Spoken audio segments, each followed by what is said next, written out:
Hello students, this is lecture 13 for CLSP BCon 6th. Before that, we have taken all our online lectures and posted on YouTube. And I've heard from your coordinator and from department that you people are not happy or you people are not understanding the videos which are uploaded in YouTube earlier, because this subject CLSP, that is company law and secretarial practice, is completely related to commerce, because every year you have one subject which is related to commerce and this is one of them. And you know, in SEM 3 I was your subject teacher for business economics. That time also you people have little complaint that you are not understanding this topic or this is little bit difficult and so on. But once again, I would definitely like to request you that this is such a subject, unless you read, you will not get a success. You have to read it seriously and continuously, because here in this subject the language is different. Okay, court of law language. Okay, you will not understand the terms, then the definitions, which are very much different from our routine and regular definitions or regular words. So once again, I sincerely request you rather to please go through the lectures and do it seriously, and for the reason that you are not understanding the lectures which are delivered by me. So for that reason, we will take online session through Google Meet or through any other social media which is available with us, and in that you have to clear your doubts. Okay, where you are not clear, what topic is not clear to you, or where you are facing the difficulty exactly in the unit mentioned as per the syllabus, or any topic, any definition, any details which are enclosed in our lectures. And along with the lectures, I have provided you the notes also, so that also you have to see. If you are reading the notes and what and ultimately if you are listening the videos, then you will surely understand, but you are not ready to take more efforts. Okay, you want the things easily available. This is what is my experience about you. But anyway, because we have to adjust with this situation, because when the lectures used to take place offline at that time, you people were saying deliberately you used to enter in the class, you sit in the class because for the sake of presently. And now because we are giving you online lectures, here also you are facing the problem. Anyway, we are there for you. We must clear your doubts, we must clear your difficulties, but at the same time you should come, you should also give your 10%, 20%, 30%, so that we can come from our end and we can clear your doubts. So for that we will take online session, but continuing our earlier lectures, I will go ahead with the topics which are covered in the syllabus, and that is merits and demerits of incorporation of company. We have seen in detail what is company, what is the history of company, what is Companies Act 2013. Okay, earlier which was the act, Companies Act, which was in existence, and now which company act is in presence. So you have to deal with this subject very seriously again and again, because it is completely theory subject, the language is different. Okay, legal language, authenticated language. So give your 40% at least, so that we can help you 60%, rather 30-70. We will keep the ratio, more at the teacher's end, less at your end. But you have to give your efforts, you have to make efforts, and you have to give your 100%. Then only things can done up to passing level. Okay, so merits. What we have seen in earlier lectures, what is incorporation? Incorporation means establishing or opening a new company, that is incorporation. Incorporate means to establish something, to open a new company, to start any new business, that is what is incorporation. So we have seen the different 11 or 12 steps of incorporation of the company. Okay, because it is not an easy job. The promoters pri- who are the first directors of the company, who are also known as the directors of the company, they are making efforts, they are incorporating the company, and although they have completed all the formalities for the incorporation of the company, still there are some merits and demerits of incorporation of the company. Now what are the merits? Create separate legal entity. Now what it means, that company is independent from its members. Company is different and members are different. Although the company cannot run without the members, without the persons, without the employees, but still it is separate from its members. So company is another thing and the members who are working in that company is another thing. So anything which happens in the company, so every time company cannot say that this has happened due to the members only, due to the employees only. Okay, there are stakeholders in the company. Stakeholders means the persons who are directly and indirectly related to that specific company.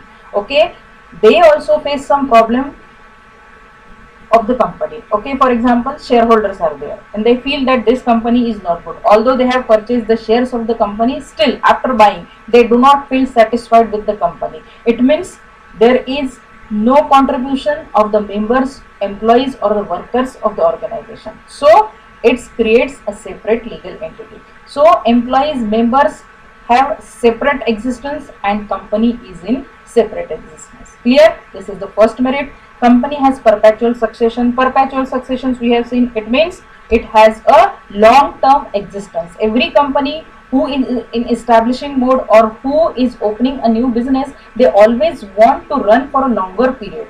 Okay, they are coming with the view and idea that they will carry on the business for 2 year, 3 year, 4 year, or 5 years, not for the shorter period. So it has perpetual succession, that means a continuous existence. Okay, so can own separate property. Now company can own a separate property in its own name, again because it is separate from its members. So since a company is a separate legal entity in the eyes of law, it can hold property in its own name and members. What it can do, it can hold its own name and the members cannot claim the owner of the company. Here what is the advantage, that company can own its own property and the members, they cannot say that we are the owner of that property. So it is separate from the members. That is one of the merit or advantage. Then easier access to capital. Now what is the meaning of easier access to capital? Raising capital is easier for a corporation since corporation can issue shares of stock. This may take it easier for the business to grow and develop. Why easier access to capital? Because company can raise its funds, company can increase its finance with the way of or by the way of selling the shares in the market. So easier access to capital means company who is separate from its members have easier access to capital, means the capital of the incorporated companies can be increased easily. Okay, by selling the shares in the market, they can increase the shares, they can increase the capital, that is finance or funds or money for the sake of the company. So these are some merits of the company, but although it has got merits, but still there are demerits also. Now what is the first demerit? Cost. The cost of incorporation includes the fees required to file the see, when the company is incorporating, and in our earlier lecture where I have conducted the different steps involved in the incorporation of the company. So for incorporation, company means the promoters, okay, who are the first directors, they need some finance, they need some money. Why they need money?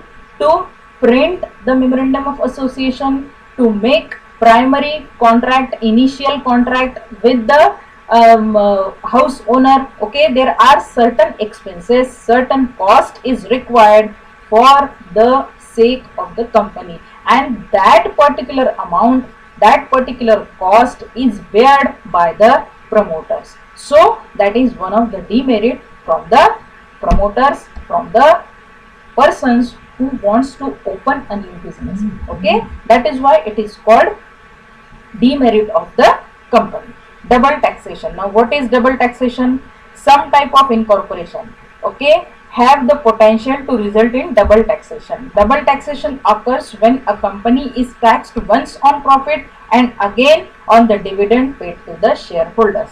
Every company who is selling their shares to the shareholders, they have to pay the dividend. Okay, now what is that dividend? The amount which a shareholder earn, okay, on that particular share. That amount, that percentage of the dividend is fixed, may say for 2%, 3%, okay. But when the company is selling the shares to the shareholders, in that case the company has to pay double tax. They have to pay tax to the government on the profit, at the same time on the dividend which they are paying to their shareholders. That is why it is one of the demerit, that is double taxation. Loss of personal ownership. Now loss of personal ownership means what? The corporation is governed by the board of directors who are elected by the shareholders. See, when the company, when you are the owner of the company, you can take the example of, see yourself that you will do a business in future, and considering yourself in that position, okay, you many times your personal assets are used for the sake of the business. It means what? That when a person doesn't retain complete control of the entity, many of the times it happens that they have to use their personal property for the sake of the business, because being the promoters, being the first persons to incorporate, to establish the company, okay, they have to use their personal things also for the sake of the company. Lots of paperwork, okay, for the purpose of incorporation. They have to fill various forms, then they have to prepare very much papers, okay. It is not that when you go to the ROC means registrar of company, when the promoters, okay, they want to open a company, first before opening the company they have to make a detailed study for the incorporation, what kinds of paper they require, what kinds of formalities which need to be completed for the purpose of incorporation, okay. Then they understand that there is a lot of paperwork which has to be made for the purpose of incorporation, for the sake of incorporation. So that is one of the demerit for the company, incorporation of the company, okay. बहुत सारा paper work, उनको basic work जिसको बोला जाता है, ठीक है, okay. When they go to the ROC that they want to establish a new company, then he will say you have to do this formality, you have to do that formality, okay. Then paperwork includes that also, that tax returns, accounting records, meeting of the minutes and other licenses. Many of the things are required, like tax returns, accounting records, okay, meeting of the minutes, then any license they require, then they need to prepare the basic draft for the memorandum of association. Lot of work is there, okay. So lot of paperwork is one of the demerit. Difficulty in dissolution, okay. Although the incorporation is easy, but at the same time what is that? Dissolution. Difficulty in dissolution. It is not easy to wind up or to close the business. Dissolution means what? To close or to shut the business. It means completely disclosure, the completely closing of the business. So again there are so many formalities in dissolution also. So it is said difficulty in dissolution, correct. Then Although the company has perpetual succession, okay, continuous existence, it has a disadvantages that it requires significant time and money to complete the necessary procedures for the dissolution. As I've said, for incorporation also they need to take so much efforts. At the same time, okay, after they feel that the company is not working in profit, okay, they want to close the business. For that also they have to make so many procedures, and that is what difficult for the persons who have opened the company. So concept of lifting of corporate wealth, we have seen the concept of corporate wealth. Okay, again, creating a separate legal entity, considering that particular that particular feature. Okay, we have seen the concept of lifting of corporate wealth. That lifting of corporate wealth is a demerit for the incorporation of the company. Clear? So these are the merits and demerits. And now the new topic, that is memorandum of association and articles of association. Now, in earlier lectures also, in old lectures also, maybe in lecture number 10 or 9, I have told you that memorandum of association, which is called as MOA, okay, and articles of association, that is known as AOA. So now here we need to go through with what is memorandum of association, what is the meaning of it, what is the purpose of preparing the memorandum, what are the contents which are included in memorandum of association.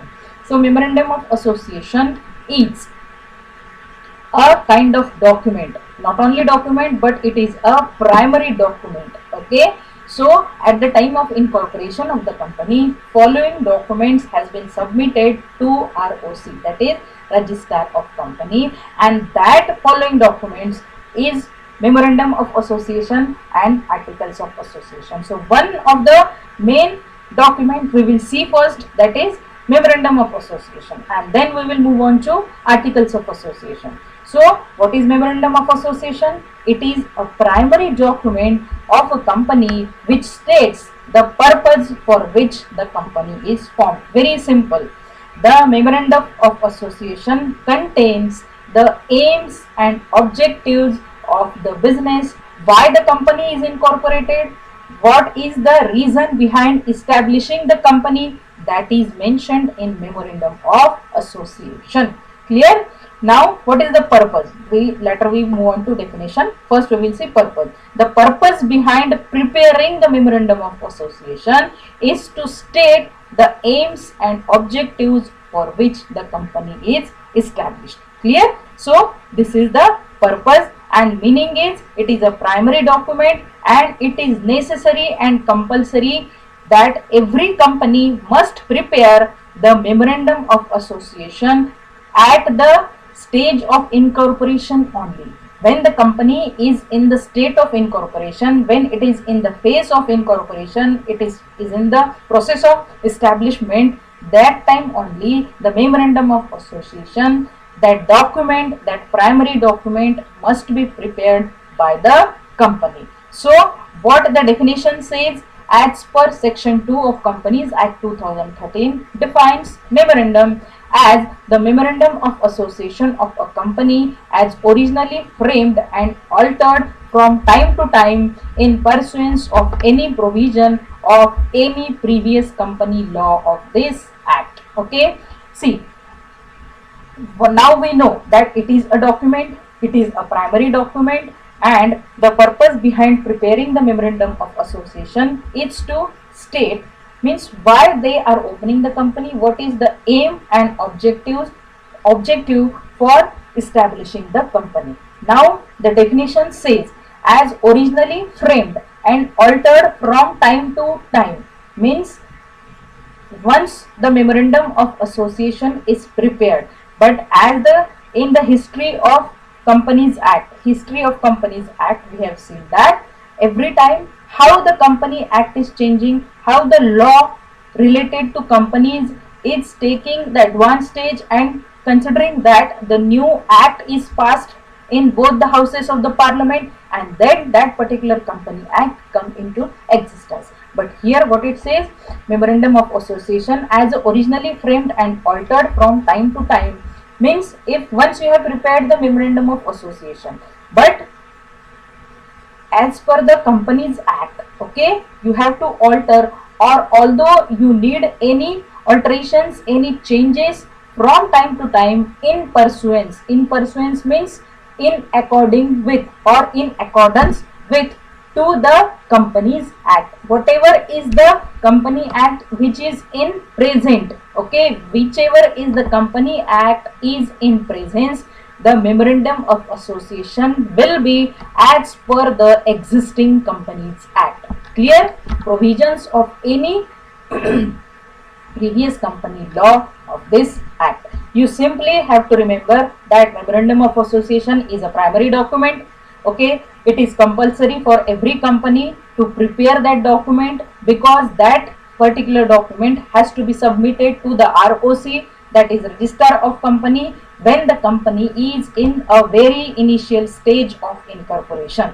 Correct? So the purpose, what is the purpose behind the memorandum of association? The purpose of memorandum of association is to state the aims and objectives for which the company is established. Now what it contains, what are the contents of memorandum of association? Memorandum of association contains important information about the company, like name, what is included in memorandum, what is the name of the company, okay, place of the registered office, where will be the registered office will be placed, that has to be mentioned in memorandum. Then capital amount, how much will be the capital, say 10 lakhs, 20 lakhs, that has to be mentioned in memorandum.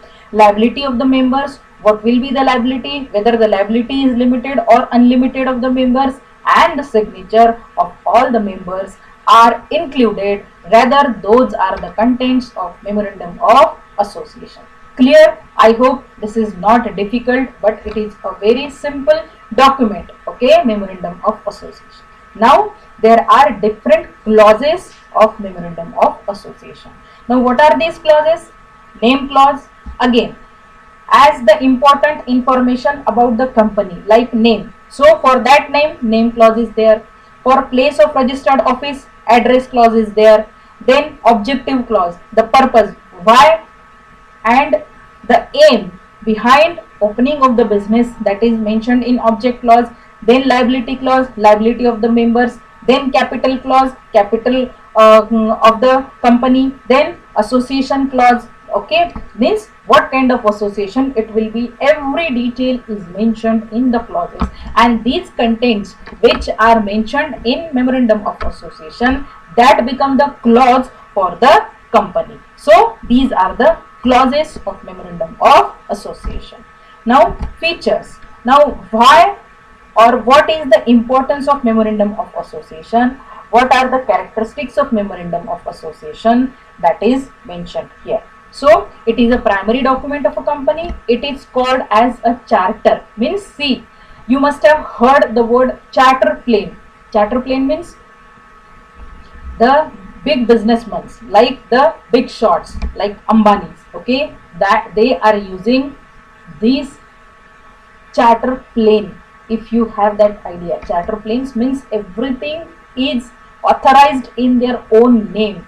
That plane is given to them by the government. They have got the any what you say, the authority to use that particular plane or helicopter or anything. It means they are using, or they are using that facility which is chartered, means it is only prepared for them only, personal use. So that is a different thing which I have explained you. But memorandum of association has got importance like that charter plane, means it is called a charter. And what is the charter? Written authorized document of a company. It is authorized because at the time of incorporation only that particular memorandum of association has to be submitted to ROC. So it is a primary document and it is also called a charter of a company.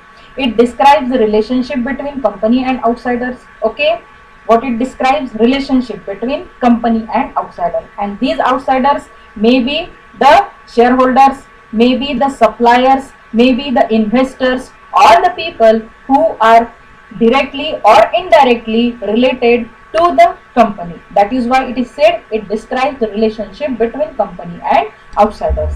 It is compulsory for every company to prepare MOA at the very early stage, that is incorporation, and submit it to ROC. Now this is repeated again and again. Okay, so MOA needs to be signed by minimum 7 persons in case of public company, 2 persons in case of private company, and 1 person in OPC. If promoters want to establish a public company, then the minimum number of persons, means minimum number of members should be 7, and that memorandum of association must be signed by whom? These persons. In case of public company, 7 persons. If the company they want to open is private company, then only 2 persons are required, and if they want to establish 1 person company, that is OPC, then in that case the MOA need to be signed by 1 person only. Okay, so these are the features. If company wants to make any alteration in clauses, then a special resolution must be passed in general meeting of the company considering its different clauses. Here we have discussed the different clauses, which are those: name clause, address clause, object clause, liability clause, capital clause, association clause. There are 6 clauses. Once the clause is made, once the clause is full and final, but still the company want to make some alterations. Alterations simply means changes. If company wants to make any change in the clauses, then it is not easy to change, to alter that clause very easily. But for that reason, when there is a general meeting of the company, then special resolution. Resolution means one of the authenticate document, which is special resolution, must be passed in general meeting of the company considering its different clauses. For every clause out of these 6 clause, if they want to make changes in name clause, then special resolution must be passed in general meeting. Likewise in other clauses also, if company wants to make changes, then they have to pass a special resolution in the general meeting of the company. Then only that particular clause will be altered or changed. Correct? Then Companies Act 2013 has prescribed the specific format in the form of table A, B, C, D, E for preparation of memorandum of association for different types of companies. See, Companies Act 2013, okay, that is a separate law, okay, that Company Act have given, they have published a specific format, okay, and that format is in the form of table, okay. In that Companies Act 2013, for the incorporation of the company, they have given different format in the form of table, okay. They have made one format, and that format is printed in table form, and that table is table A, B, C, D and E for preparation of memorandum. It means that A, B, C, D, E represents what? If you want to open a public company, then you have to refer a specific table. Then that table may be table A, table B, C or D or E. Okay, you have to see which type of company you are going to incorporate, and accordingly the table will be selected, and you have to prepare the memorandum of association considering the type of the company which you want to establish. Clear? Very simple. So these are the features of memorandum.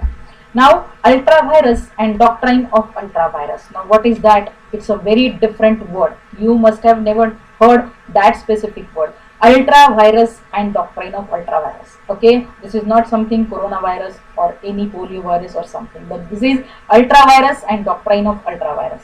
Any act, okay, any activity, any act done by a company beyond the scope of its objectives will be ultra-virus and will be said void and have no legal validity. Very simple.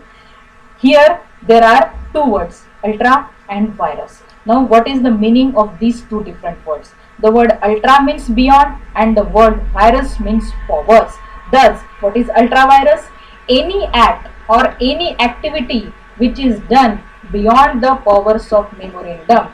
For example, if you have said in the memorandum of association, because what is memorandum of association? It is a primary document. Okay, all the aims and objectives of the company are mentioned in the memorandum of association, and if being a member of the company, you have said that my aim and objective behind establishing this is company is that I will do everything for the sake of the company, in favor of the company, and I will not make any secret profit out of this business. Okay, you have mentioned that in your memorandum of association. Although you have mentioned, but you are making any secret profit from that company. It means the thing which was not mentioned in memorandum, but still you are doing that. Okay, you have said in the memorandum that I will not earn any secret profit, but what you are doing, actually you are earning a secret profit, and it has been observed by someone, maybe by a stakeholder, maybe by a supplier, maybe by any investor.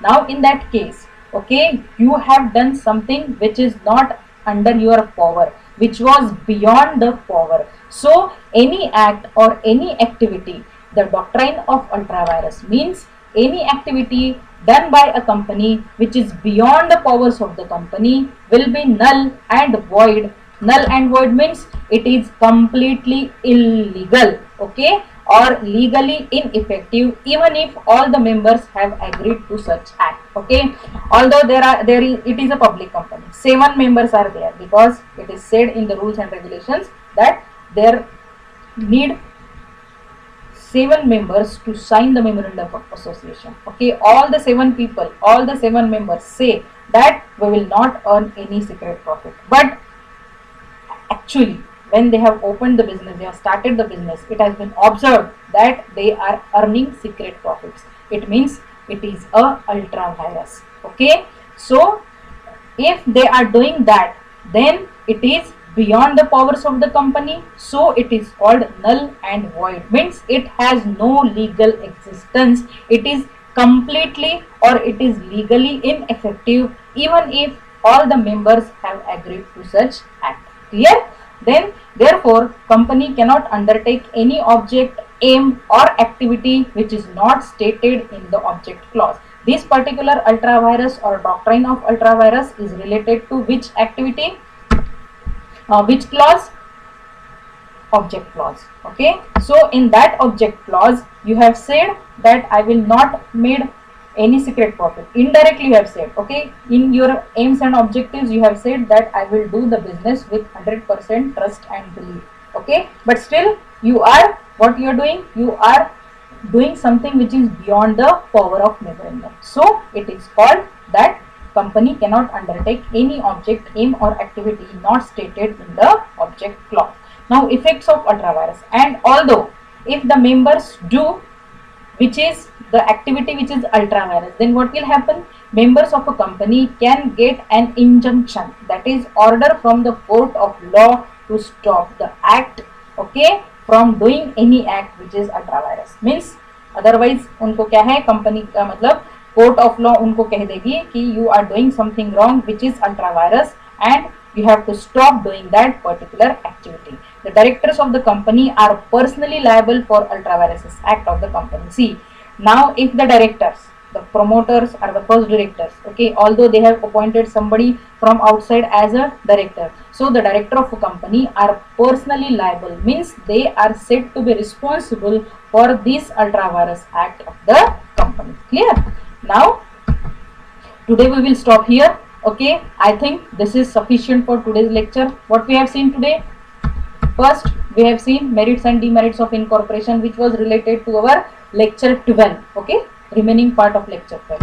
Now then we have seen memorandum of association, what is the meaning of it, definition given by Companies Act 2013, what is the purpose of memorandum of association, what are the contents and the clauses of memorandum. Then we have seen features of memorandum of association. Then lastly we have gone through with ultravirus and doctrine of ultravirus. So in the next lecture we will continue with articles of association.